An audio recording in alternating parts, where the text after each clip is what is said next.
On this episode, I'm speaking with Michael DiMella, managing partner at CHARLESGATE. And if you haven't heard of CHARLESGATE before, CHARLESGATE is an integrated real estate services firm that empowers thousands of clients throughout the Massachusetts and New England region. CHARLESGATE's mission is really to help people live better and invest better by delivering comprehensive arrays of forward-thinking real estate solutions. There's a lot to dig into there. We'll get into that on the podcast. But one of my biggest takeaways about Mike is that he has a great mind for brand, a great mind for marketing. And I had the honor and the pleasure to sit down with him here and dive into quite a few of those topics and get his take on many of the most important ones across the industry. So without further ado, let's jump into my conversation with Mike from CHARLESGATE. Thank you so much for joining me today. It is a pleasure to have you on the podcast. I'm fired up to be here, Chris. Looking forward to the conversation. All right. Well, I think you know a little bit about the format, but I always like to hear some background first, kind of where you came from, what that looked like. I would love to hear a little bit more about your early years. And I think it's been in and around Boston for most of your life, but give the listeners a sense of what that looked like and where you grew up. Yes, I grew up in a city called Medford, which is it's in the Boston area, about 5 miles north of Boston. Pretty, urban, not downtown Boston per se, but it's a fairly urban kind of city environment. I grew up in a pretty typical, I guess, Medford family, triple decker type of living, which is common around here in the Boston area, if you've heard the phrase. I grew up. We had a nice neighborhood. I had a bunch of friends growing up, and I used to play in the street, street hockey and actually street hockey in a street. So that's fun. Got to move the nets when the cars come by. So that's kind of the environment I grew up in. Good, family. My parents were great, super supportive, hardworking type parents. Blue collar. I'd call blue collar environment, and just a kind of a great childhood.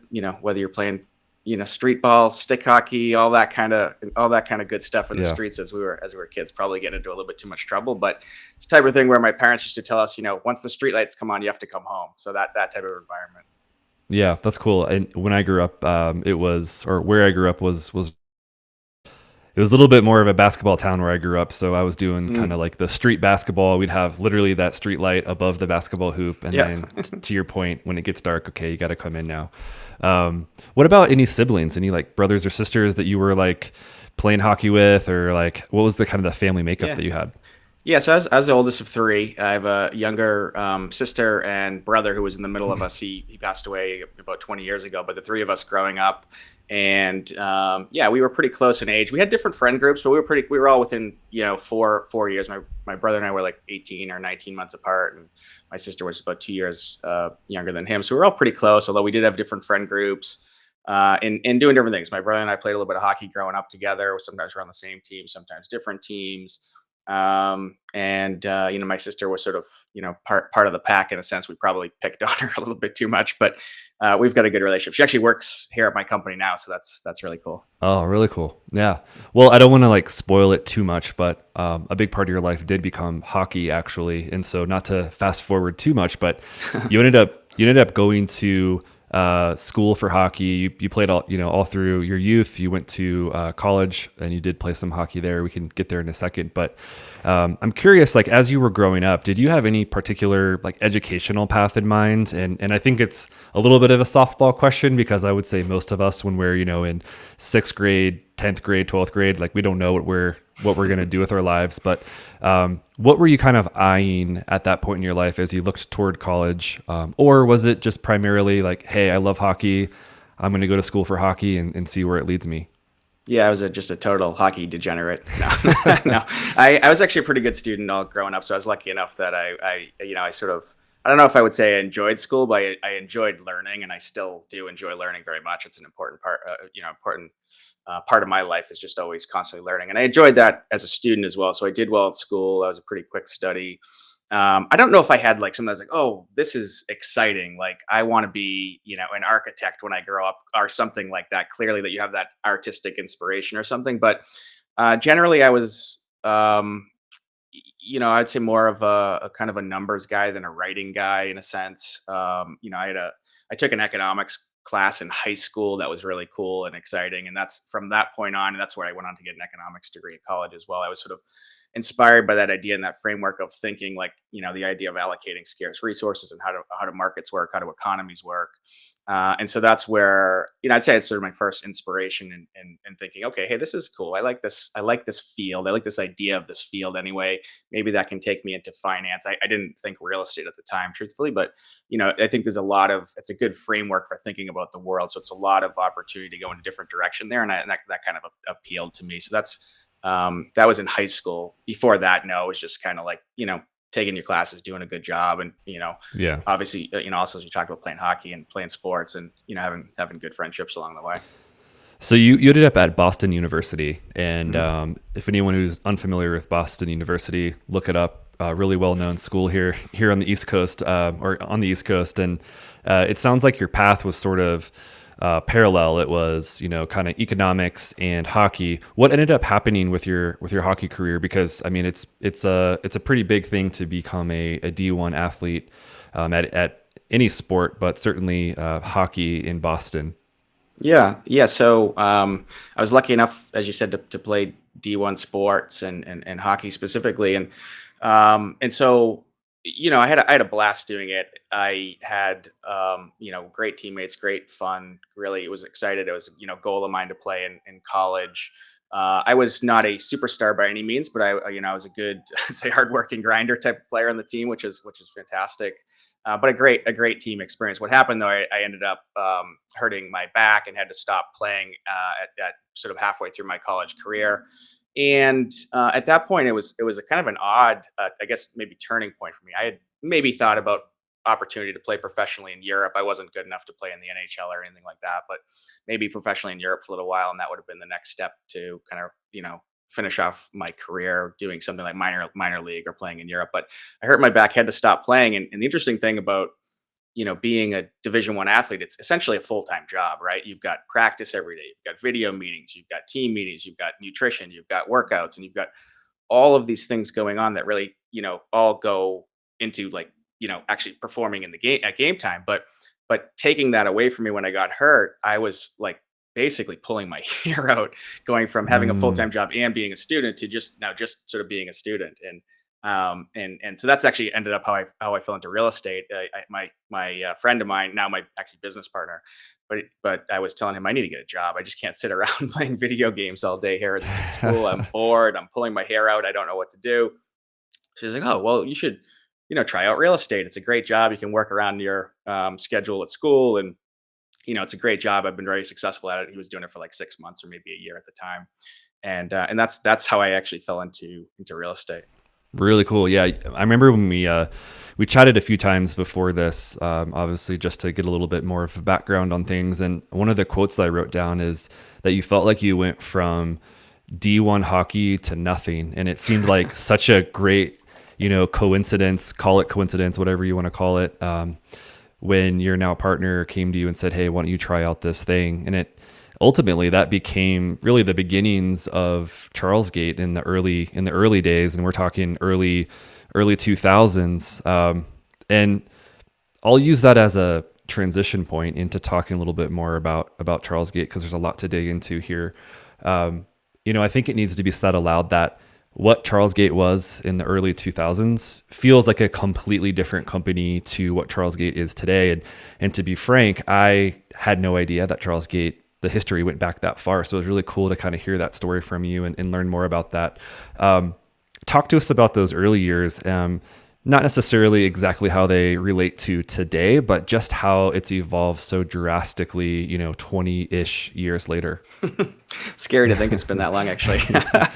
But yeah, no, we started the business as essentially just a brokerage company, like, so doing sales and leasing in and around downtown Boston here. And so that was the original start of the business. We were working at another brokerage at the time, and pretty much right after college, we decided, hey, let's jump in and start our own business, because I don't know, we were too stupid to know any better, or who knows. But I've always had that entrepreneurial mindset, I guess, from my perspective. But so we started in just as a brokerage firm, really small. We had a handful of people on the team working with us, And our thought was to scale that and grow that up as a brokerage. We had evolved several models, through that time, but really it was just a brokerage time. Now what we've evolved to since then is a wildly different thing than just a brokerage, and I'm sure we'll dive into that in some more detail. But at the early years, we were just sort of working with sellers and buyers and leasing apartments, and because we were in an urban environment like this too, we were doing a lot of leasing of properties and leasing of multifamily. So that's sort of led us to getting into property management and that other parts of marketing, multifamily, new development marketing later on. But really, it was just primarily servicing basically a brokerage business with Yeah. with a collection of agents as at the time. And it can't be understated enough that 2008 did arrive for you all as well Yeah. at Charles Gate. And I remember you saying to me that you felt like there was a time where there was just bloodshed across like all aspects of the industry, and then here you are with this relatively new company, kind of trying to figure it out, still cutting your teeth to some extent. What did that leave you all thinking about or considering next? Because obviously that was a huge moment in the real estate history. Yeah, totally. No, I mean, it was a lot of challenging times So it was funny going into '07 and early parts of it. We had just leased. We were growing at the time. We were, adding to the team, and it was exciting. Like 2007 was our best year, and coming to 2008, first half of 2008 was great. We just leased a brand new office space, much bigger, much more overhead. Hired some new employees, Perfect all the timing. stuff to yeah, perfect time, exactly perfect timing, and we were ready to continue to scale up. And then next thing you know, the world now, to be clear though, the real estate market was already sort of frothy at the time, and you knew there wasn't going to be just gangbusters forever, but we didn't expect to see such a massive, absolute, y- you know cluster F, for lack of a better word, of what happened in the economy. And after that, obviously the brokerage business dropped off substantially. We did make some pivots. We went actually pretty heavily into servicing foreclosures and REO, which also is another thing that led us into more of the property management business, because that has a management element to it, to handling bank owned properties. Because there's, for the areas where there were a lot of foreclosures, we were able to build some banking relationships and service a lot of those properties for both the property management and sale end of it. So there was a lot of learning that was going on, a lot of adjusting and adapting on the fly. We did the best we could to not have to lay people off and to try to keep our team together, which we did successfully. But we had to grind and scrap and claw for a lot, really, for the first year for sure, and then even the couple of following years after that, where we were digging out of the recession. Yeah. But I think the key lessons for us there were, we need to diversify our income base, right? So that's when we thought, okay, we had been thinking about property management for a while. And then that's when we really took that opportunity, though, to say, hey, let's think about how we can do this in a more robust fashion and really build a property management business, as well as some of the other things that came later on. So we weren't just a brokerage business anymore. We were building other service lines, other businesses that Yeah. that relate to our core business at the time, brokerage, but also could absorb any shocks and have various sort of economics engines behind them. I think one of the ways that you described it was full stack. We think about like full stack development on the creative and kind of programming side, but really like full stack for real estate. And a phrase that I've been thinking about recently and using recently is this idea of B to Y, in that we often hear about these really pretty stories, these really colorful stories about, hey, this is where we were and this is where we got to, very much like A to Z type stuff. And I'm always curious to understand more about the middle stuff, like the maybe not as sexy stuff, the grind, as you mentioned, the B to Y of Charles Gate. And I'm curious if you'd be willing to dive in a little bit more to that when it comes to getting through '08 and kind of moving into like this new phase of Charles Gate, which you have obviously grown into quite a bit to this day. What, again, if you're willing, what did that look like, and kind of what did it take to get there? Yeah, I mean, what are you're telling me that I didn't have a full thought out plan that was perfect from 2008 to 2020? No, I mean, look, I think fundamentally what it comes down to for us is to rely on your fundamental beliefs as a business owner, and know that what we're trying to do. So for us, what always is most critically important is we want to take care of our people. We want to be an employee first organization. And that was the basis of a lot of our decisions at the time in 2008 and then going forward. And then I think the other critical piece is having not necessarily an exact perfect strategy or framework for where you're going to go from today, as you say, A to Z, but have a framework that you can use to base decisions that you have to make in real time and adjust to market conditions. And so you can go from B to C, maybe to E, and then maybe back to D, and then maybe to whatever, hopefully eventually Hmm. somewhere around Z. But I think for us in detail, it was just really when the volume of sales dropped off, our revenue sort of went off a cliff pretty quickly there, right, at the end of '08.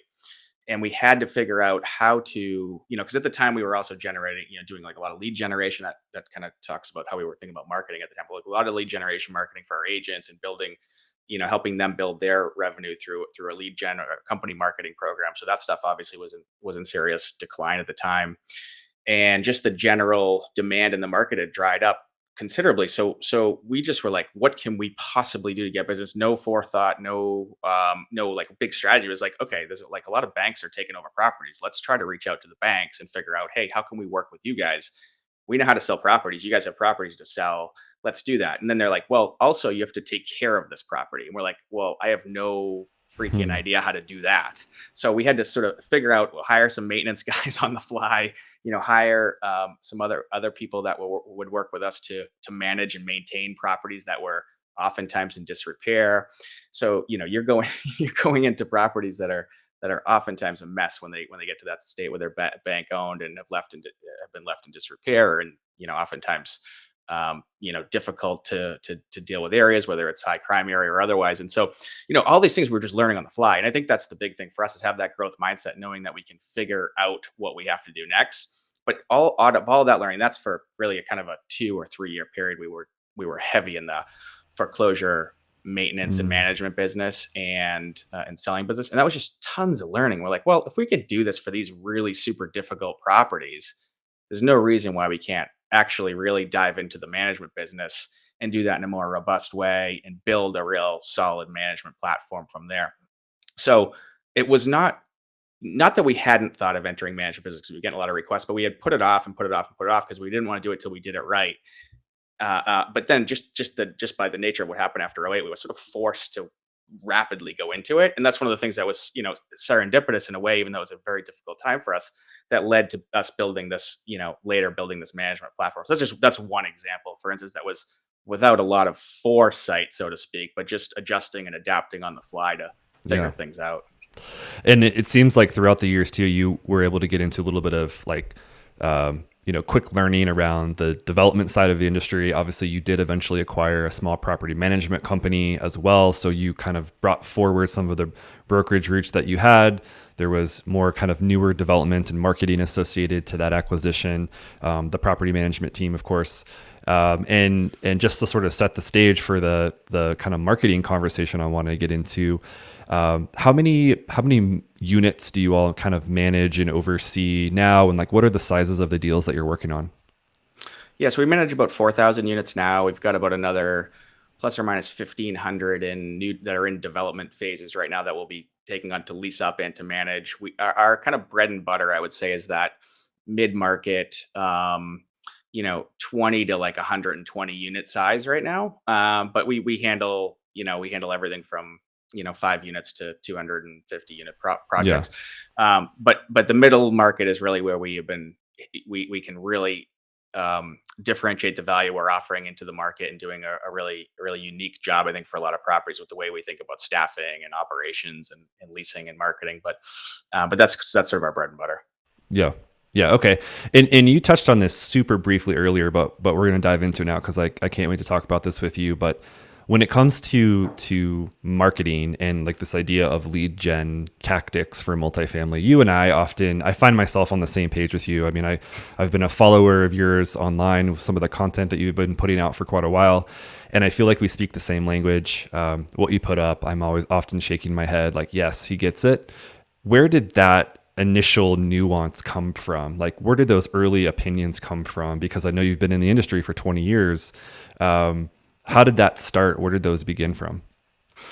Yeah. So, and by the way, I would echo what you just said, and same for you. You're putting out some incredible content that I love to. I learn from you. So thank you for that. So, Thank you. um, but yeah. So it was just honestly learning from doing. Right. I think my initial approach to marketing on the lead gen side, we were an early adopter of things like Google Ads very early on, and other things that you could really take an analytic approach to marketing into creating lead gen or demand gen or early on, really just testing and iterating. That was where my actually kind of my numbers sort of mindset came in. So you could really dive in and like look at some real sort of, this is more of a science than the art of marketing, so to speak. And Yeah. that's really my foray into really doing marketing. We started early. We started generating leads, doing a lot of AdWords around for properties and for generating leads for buyers and sellers at the time. That's really what it came from. It just evolved from there, really trying to stay forward, trying to keep learning, what's coming next, what's happening now, how is this marketing evolving? And it's really just a continual growth experience. But ultimately, we really started to use some things very early on, like AdWords. Like we were one of HubSpot's earliest customers, for instance, Mm. as well, in terms of their marketing platform. So those types of things, we always try to be sort of early adopters and really looking what's coming next. We might have been the first, if not the first, to do like full Matterport 3D tours in Boston area. So a Oh, lot of cool. those things that we were really trying to stay on the forefront of, and always testing and iterating and looking at what's next. That we have to incorporate every single thing, but it's important to kind of, it's a sort of a hockey term, but you said keep your head on a swivel and really like looking around the marketplace. What's coming next? What can we use? You don't want to be too early on a lot of things either, because you don't want to waste money or test. But it's important to run little experiments and test things where you can to find out Yeah. how to use marketing most effectively. Yeah, I was in a conversation recently talking about newspaper ads, Craigslist posts, MySpace pages. I mean, it's really kind of funny, that was serious stuff, years ago, but now Yeah. it's kind of funny looking back, and I'm sure we'll do the same thing in another 10 or 15 years about what we're talking about today. But for you, kind of in thinking about those biggest shifts from then to now over the last many years, what stands out to you as being like the big changes that have really impacted or altered the approach from a marketing perspective for these properties? I think this. It's hard to say in my mind what the biggest is. Obviously, there was a transition from offline and print to digital that happened sort of in the early 2000, mid 2000, really even into 2008, 10, 12, really. So that was a massive transition. I think sort of there's still frankly amazingly still some legacy thinking around that. So the biggest thing was the transition to digital. Obviously, then you had not just from digital things like AdWords and targeted keyword advertising, but social. Right now, social came online, and now I think this is a big transition moving forward to video as well.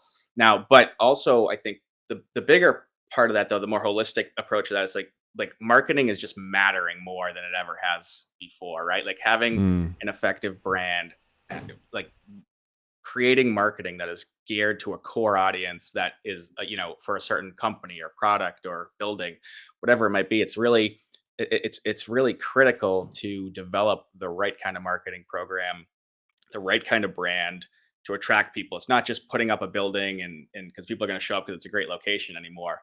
That stuff doesn't fly anymore. Really, you have to come up with this more holistic approach that's incorporating brand, incorporating demand gen marketing, incorporating even things like the leasing process, so that and the way the building's designed, and all these things being integrated, and it can really extend and create a powerful market impact, as opposed to I feel like that wasn't as well thought out before. mm. So that's sort of a holistic look at that, other than the obviously the big transitions from analog offline to digital to social to now to video and maybe to AI going forward here. Yeah, one of the things too that you said to me that I agreed with, another one of those head nodders, is that with there becoming an increased reliance on brand and messaging, like brand being a very important, and I always call it, it's a business asset. When done well, at the end of the day, it actually becomes a business asset, and I know that you agree on that as well. But you said, in some ways, in kind of a funny way, it's like returning back to how it was in the olden days, and I'm throwing up air quotes here, but So you calling me old? What's no, happening here? I'm calling me old too. Hey, look, I was in the MySpace era too, but the funny thing is that all of these things that we talk about today, which is to say, brand is important. You need to be speaking to a specific audience. There needs to be kind of like a rhyme and a reason to why people are connected to your space and to your property. You're right. That's just returning to what marketing and brand really means at its core. And I think what's funny about this transition from 2002 to 2022 is that even though it went from non-digital to digital, we're now still having sort of a similar conversation, even though there's quite a few other pieces of the technology stack involved. Yeah, without a doubt. Because what happened in the middle ground there, I know we've spoken a little bit about this, is where you could target everything so perfectly, so precisely, and you had all this demographic data. You had which was now, as we're looking back even today, it's like, oh geez, that there's privacy laws that are coming into place for the right reasons, for good reasons, because you could target things and people so specifically, or groups of people so specifically, that we don't probably want those things as a society. But your messaging didn't have to be as good, because the targeting was so much more effective. You didn't have to rely on the brand and the messaging to attract people to it. You could just go right to them very easily. Now, you could still do the targeting, which is an important part of what we do on the demand gen side to some degree, but you very much need the messaging and the branding and the imagery to help stand out and attract the audience that you're trying to attract. So those are really the key things, and some of the sort of transformations that have happened in just the past 3 or 4 years or so. I would love to jump into a few, I'll call them polarizing topics, because it sounds cooler, but some topics that relate to marketing in multifamily, maybe just in real estate at a high level, but that seem to be really sort of, either A or B. Like, people have a very distinct impression of what they think is the right way or the wrong way. And the first one that I want to bring up is this idea of having an ILS on a corporate website versus having a bunch of individual websites and not even bringing any of that into a corporate website. Just in your experience and from a marketing perspective, do you find either direction as being inherently better than the other, or kind of better or worse than the other, and why? Yeah, I mean, look, I think in general, having your available listings be available to find in more places is generally a better option, right? And that's so whether it's on the corporate site, on individual property sites, or distributed on sort of the third party platforms like apartments.com or Zillow, generally. But now, obviously, you have to always operate within the constraints of a budget. So especially when you're talking about the third party, there's a fee involved and different things that we have to think about, and what's the most effective use of budget spend. But generally, I think if you've got a corporate site, there's no reason to not have your listings on the corporate site, even if you're out there appearing like now you've got competitive buildings on one site, perhaps trying to attract people either way. Now, but I would argue that's where there's a lot of other factors besides where do they find your listings, if it's on one site or Sure. another, because they're going to find it on Zillow or apartments.com or one of these other ones anyway. And so you might as well have them there, and people are going to be drawn to the apartment building they need, whether it's location, whether it's amenities, whether it's the brand that appeals to them, unit mix. There's all these other factors that um, that are much more important than saying, okay, I see one building compared to another building on the same website. Like, that is, to me, that's silly. People, that's already out there. The cat's out of the bag. So I don't think there's a concern with putting properties next to each other on one website. Yeah, that's one of the better points that I feel like is on that side of the opinion, in that, and I think that you phrased it something along the lines of, people aren't looking for a specific property. Like, they're looking for location, they're looking for amenities, to your point. They're looking for kind of like, they're looking to check a few of the boxes. They're not going to go into Google and say, at least at first, I want this one property. I think the only exception there, to be fair, is if they did walk by it and they know, okay, this is the neighborhood, this is what I want, this is the area, let me go and literally Google that name. But otherwise, being able to create a brand and a presence for multiple buildings and sort of showcasing the options to someone, I think does make a lot of sense. So Yeah, in that way, I agree. yeah, and so I would add, though, like, to think about it, in the case of what we're doing for marketing and branding for a specific property, you're still trying to attract people to that property, but to think people have their head stuck in the sand and they hear about one property, even if they Google it, they're not going to see other competitors. Is just that doesn't make any sense. Now, our Exactly. job, marketing a property, or building a brand, building a marketing strategy, doing all the stuff you need to do to attract demand to that property. We want to attract people as directly as possible, but people's path to choosing any product, whether that's a place to live or not, is not a linear path. It's not I'm gonna Google one building with one name and that's the one I'm gonna choose. No, there's so many things that come into it, and it's research. There's reviews. There's talking to friends and family. There's looking on social media. There's all kinds of things that they go through for the path to that apartment. Even just the sales process or the leasing process on site is so critically important to removing friction and making it easier for people to make a decision for that particular property, that Mm, all of these things come into play. And so I find I always would lean to say make it easy, give people all the information they need to make a decision. That removes friction from the process. Don't try to don't try yeah. to hide things from them or pretend they're not going to find other properties because it's on the same website or something. That just to me is Right. kind of silly. And two, I think one of the things I'm recalling, one of the things that we talked about, or that we've talked about in the past too, is, and I don't think that this is I do not believe that this is an opinion that is held by the majority in the industry, and that is, and to paraphrase what you said, please address if I've grossly misguided the listeners, but you actually have felt like we should not necessarily do this finish, this style, this look and feel because it actually would appeal to more people. We should do the Mm. opposite. We should create a look and feel, a vibe, select finishes to be actually more specific and have a stronger message and vibe and sort of end product to a what ultimately becomes a unique core audience for this one specific property. Can you speak to that a little bit? And Yeah. did I paraphrase that decently well? No, I think that was a very good job. Thank you. Appreciate it. Yeah, no, I think I talk to people about this all the time 'cause it's a pet peeve of mine. Everyone's like, is this decision going to appeal to the most people? Is it going to turn anyone off? And it's like, is everyone going to like the white cabinet versus the brown cabinet? Or are more people going to like this color floor? I'm like, who cares if more people like it? You just want the right people to really, really like it.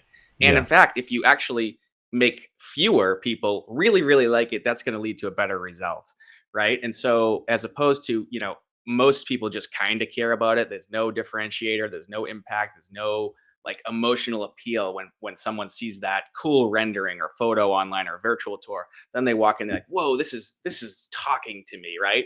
And it's also a lot easier. I would maybe I'll ask you this, but like to build a brand and think about building a brand around that too, because you can really tie all those things together, tie the messaging Exactly. together, everything sings, right? And that really speaks to your target audience. Now, the key part of that, and what we say is, from my perspective, it's a little bit dangerous to try to do that like in a vacuum. If you're not close to the customer, and this is what we talk to our clients about all the time, is like, we want to help you design a property the right way for the right target audience in a given area, and we're close to the customer. We're dealing with thousands and thousands and thousands of customers. I call them customers for the general sense, but residents, right?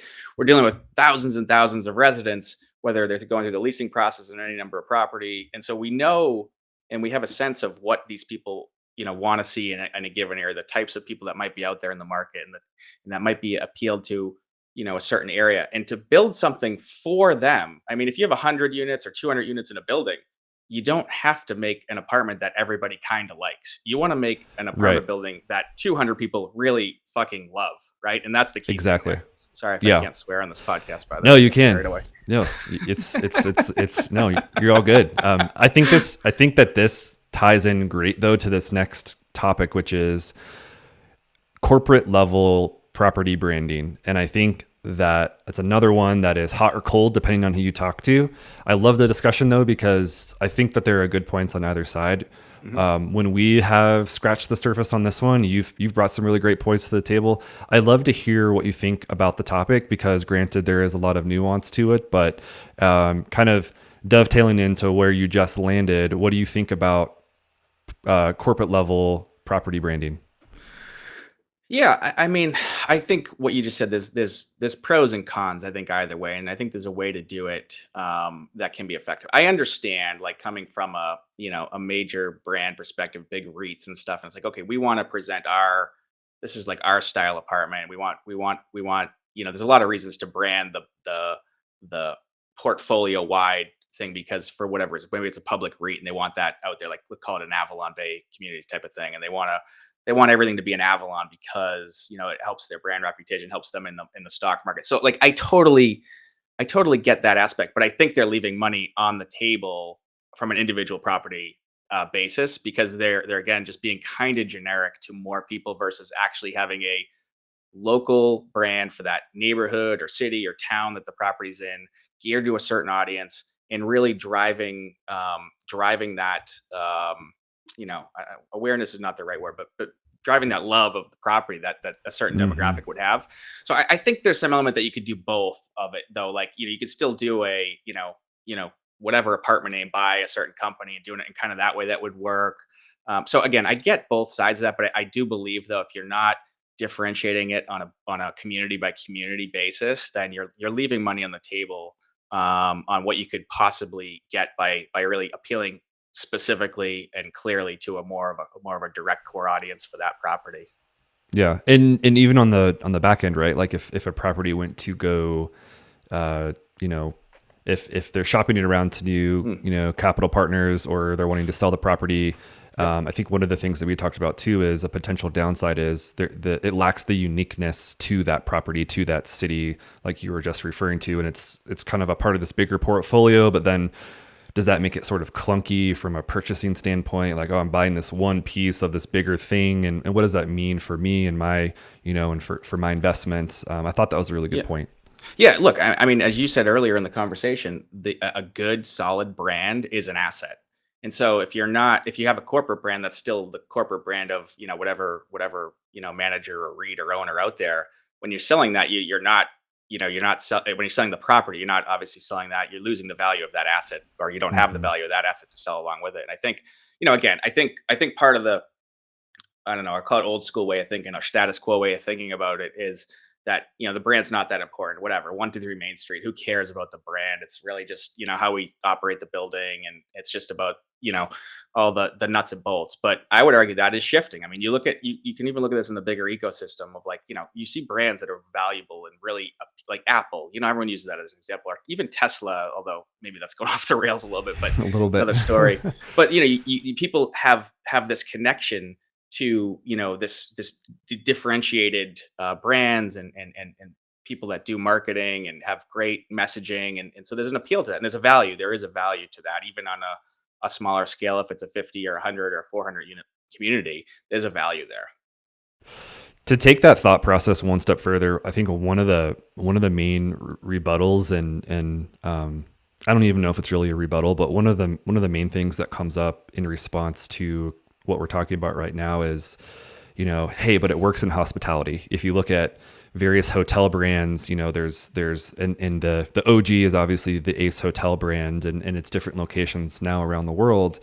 And the question kind of comes up, well, why couldn't the Ace hotel of the property world exist and be done really, really well? And what would that look like? You said to me that you believe that you really have to root real estate in its neighborhood or in its city. And I loved that line of thinking. I would love if you could sort of expand upon that thought. Yeah, I mean, look, this goes back to probably the beginning of the first person to ever own any sort of property, but all real estate is local, right? I mean, it's just that's that, and I think to make a community, a property really sing, it really does need to be rooted locally. People choose places to live not because they want to move, to a certain brand building. They move because it's a location and the neighborhood they want to live in. There's restaurants around there and so, the brand of that building is going to help you differentiate from the other buildings in the area where they want to live, not because they want to move to the next, like, oh, let's just move to, I don't know, Minneapolis because there's an Ace apartment building Mm. there. That doesn't Hmm. happen, right? People get relocated for jobs. They get relocated for, they're getting married or divorced or, got a new job or have kids or whatever it might be. There's lifestyle decisions that come in, but ultimately, people aren't traveling. Like when you travel, it's different, right? So I'm going to go because I really like whatever Marriott's. I want to go stay at a Marriott wherever I go because it's easy. I have points and that's simple and easy and I know what I'm going to get. Great. But that's a decision that you're talking about for a week stay, vacation, business trip, whatever. It's not about finding a home to live in a community in a property community, in a neighborhood community, in the place where you want to live, set down roots, have friends and family. And so I just don't think that there's the same appeal of having that brand, because people might move from one of your branded buildings to another one somewhere else. Hmm. It doesn't happen that way in real estate, for where you're living and where you live. Right. Yeah. No. And I love the sort of micro dynamic environment piece, because it's true. There are these local factors, like you said. It could be literally like where I want to live, but it could also be these other things about neighborhood. Family dynamics are changing. My life situation's changing. It's a good point, and again, it's a tough one, right? Because I think there's really good points on both sides. Yeah. But I love talking about it, because I think the conversation in general just matters, period. And I think we need to continue to have that conversation as kind of brand experts and marketing experts, but also as, kind of real estate at large, developers and owners, operators, just to see and weigh the pros and cons of those types of decisions. Totally. I love this. Look, Yep. Go ahead. no, I said, and ultimately, look, I mean, for all these things, when I'm on one side of the coin on this, saying I believe in sort of having an independent, building brand, 'cause I think that adds value, but it's got to be a good brand too. We're not just talking about, if you just go through the motions and put together, and I know there's always constraints, and we deal with it on our end too, as far as like, what can you do within a certain budget constraint, and how can we invest this money wisely, and how do we allocate this in any property or any project. So I get all that. So you need to, there's value if it's done right. If it's not done right in either circumstance, it's sort of a moot point. But Sure. but Yeah. that's the real trick. But I think on a whole, differentiating a building by building is gonna deliver more value within the context of a specific market than just a generic kind of a more generic corporate brand. Yeah. Well, as we begin to wrap up here, I would like to stay in the marketing mindset, and I would like to think about the future of multifamily, which is a big question. It's a difficult question to answer, but in your opinion, where do you feel like it's headed? And I'm going to leave it kind of open like that. Where do you think the future of multifamily is headed? Drop us a few thoughts if you don't mind. Yeah. So look, I think what we're seeing in a lot of industries, and I think we'll see in multifamily too, there's going to be a lot of different or sort of more different options in terms of housing that people might be able to get. So, whether it's shorter term lease options types of things, whether it's a different style of building, smaller buildings, boutique buildings, bigger buildings, things that have more. You see in some of these concepts now where you have more like dorm living, almost, for lack of a better word, and then more of the traditional, larger apartment style building. So I think you're going to see, again, to the point I was making earlier. I think people want to feel like something is built specifically for them, and so it's not just about brand; it's about how you design and create a program in a building as well. And so I think we're going to see more and more of that, different unique options for properties. Yeah, I think the other thing that's big that we'll see is, I know there's been a lot of talk about, smart tech and all the stuff to move forward. And yeah, of course, we're going to continue to see that stuff be layered in, whether it's access control, whether it's easy to, communicate with your property manager, submit, problems and get problem solved, things like that. There's a lot of, smart home tech and all that stuff. But I think we're also seeing a little bit of a snapback and return to the things that just make people's life simpler. So, for example, like in amenity space, that's, everyone's getting packages now. And so where the tech went is like, okay, we're going to build these, automated package systems. All of those are generally terrible, right?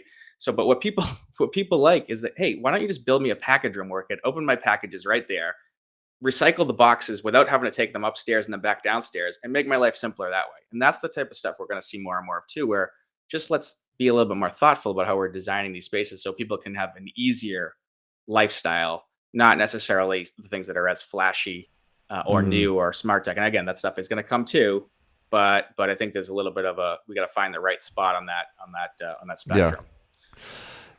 Yeah, maybe kind of harkening back to my comment earlier in the podcast about how maybe in 10 years we're just going to be laughing about the different packaging solutions that came through the multifamily industry at one time. But what about on the development side, like from the development perspective? I know you feel strongly about the need for more housing, just at large, for example, and because you have so much involvement on the development side of the coin too.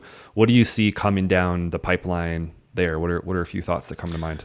Well, I think it's a question as a society that we need to have some honest discussions about, right? I think, as there's economic growth, as there's population growth, we need to have the right amount of housing at all price points for us to not have severe supply constrictions like we have now. And there are many reasons for it, like whether it's the underlying zoning being way too restrictive, whether it's neighbors not wanting more buildings because there's a perception of traffic or schools being overrun or whatever. We've got to have more regional discussions about what it means to develop responsibly and sustainably for communities to have sustainable, affordable housing for more people. Right now, we've got prices that have accelerated far too quickly. We've got affordability crisis in a lot of areas, especially a lot of urban and highly desirable areas. And so we've got to think about how to take a more regional approach. Right now, most places it's just like town to town, city to city, and even neighborhood to neighborhood approaches to how we're building and zoning. And there's not enough strategic thinking and regional thinking for how we want to develop effectively. So that, and there's also this discussion of this concept where developers have been thought of as evil because they're building housing and they're just making money. Well, yeah, I mean, there's got to be an economic rationale to build, but there's also got to be enough density to supply a percentage of a big enough a percentage of affordable to make sense, and a big enough a percentage of market to make sense. So there's a lot of factors that go into it. So I think that discussion is starting to happen. We're seeing things in and around Massachusetts that make sense, and with some new zoning in California, you're seeing really an encouragement of building more housing statewide. So, and there's a lot of other regions doing similar things. So I'm excited about that, and I think that's a discussion that has to happen. And I think it's also there's starting to be more of recognition that this is a supply issue, that we have to increase supply, we have to build more, we have to increase more density to solve the problem. Whereas I think it was before it was just like no more building, because that stuff doesn't work anymore. Yeah.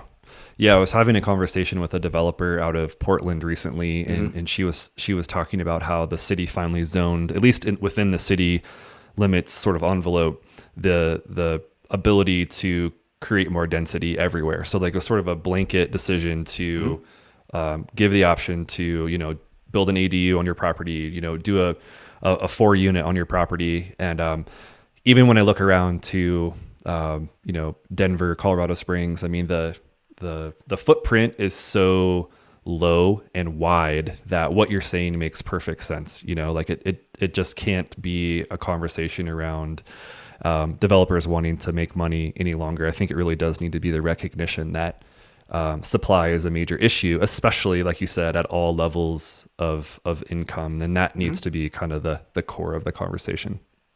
Yeah, without a doubt. I mean, essentially it's easy. Not, I shouldn't say that's not the right word. But it's there are subsidies for those low income and subsidized housing in certain cases. It's easier in theory to build high end housing because you can offset the economic cost, but that middle is especially squeezed. But ultimately, all of that is solved by adding and building more properties in areas that people want to live in, and the demand is not created by building a new property. So this is where that gentrification argument comes in. It's like, well, you can't develop here because that will just make more people want to live here and raise the prices. Well, no, it's actually the other way around. People want to live there anyway, and the prices are going up anyway. So we need to increase the supply of housing so that prices don't go up too fast, and we can still protect some of the existing housing stock and keep the affordability in a neighborhood that we want. That diverse range of thoughts and incomes and personally and demographics and all that stuff that we think is really good within the context of a neighborhood and historical representation that I think everyone agrees that's good. It's just a matter we've got to find a thoughtful way to add more density where people want to live. Yeah. Let me hard pivot here because we're about to wrap up, but I know that we've spent so much time on marketing topics, which I love. So thank you for indulging me in that conversation. But I want to really quickly ask you, just beyond work, beyond marketing, beyond the data and the economics of it all. Who is Mike? Like, what do you do outside of this crazy this crazy real estate world? Well, no, I've got, I would call myself a family man. I got a fantastic wife at home who does a lot of the legwork, taking care. We got 2 young kids, 2 toddlers, which is really, really exciting. It's hard work, as I think you know as well, with a young one. So, but I love my kids, man. Going home every day to seeing their smile. My son, Nikki, last night I walked in the door, and before I even shut the door, he's yelling, "Daddy, Dad!" And it's just so That's so great. cool. It's like one of the coolest things. He's almost 2, and he's really developing that personality. That's really, really awesome. So I love, the family stuff is great. I try to spend as much time as possible with the family, and my wife Erin does a fantastic job at home, helping with the kids and everything else, and dealing with that. And then I would say I love to be on the water, man. So sailing, and just Oh, cool. boating in general, but sailing specifically, I love to sail as much as possible. Do some racing and do some cruising, a lot of cruising with the family. The kids love the boat, so that's awesome. And we just love to get on the water as a family as much as possible as well. So that's great stuff that I love to do. How about a book that you would recommend the listeners to pick up? What book would that be, and why? So it's not a real estate book at all, but it's I've been recommending this book highly to a lot of people this year since it came out. It's called When They Win, You Win by Russ Laraway. And it's a book, essentially it's one of the clearest and simplest ways to think about people management, like for managers of people in a company, than any I've ever come across. It's a really good book. It's clear, it's concise, it's simple. And I've now instituted as required reading for any manager in my company. So it's a fantastic book. Yeah. Mike, thank you so much for joining me today. It's been a blast. There's only one more thing to do, and that is to roll out the red carpet for you. Tell the world what you're up to and where they can find you online and get in touch. Yeah. So the best way for me, I like LinkedIn. So you can find me there. I post somewhat fairly regularly, do a lot of commenting whenever I see you, Chris, put some good stuff out there. I try to poke at you a little bit, hopefully in a kudos kind of way, but sometimes for a debate kind of way, hopefully. So LinkedIn is the best way to find me. You can find us at charlesgaterealty.com as well to see our services and package, but those are probably the 2 best ways. But we're also actually going to be rolling out our very own podcast soon too. So excited to roll that out. It's going to be called Empowered Returns, coming out next month. So in February. So I'm not sure when this is going to go live, but in February, and we're excited about getting that up and live as well.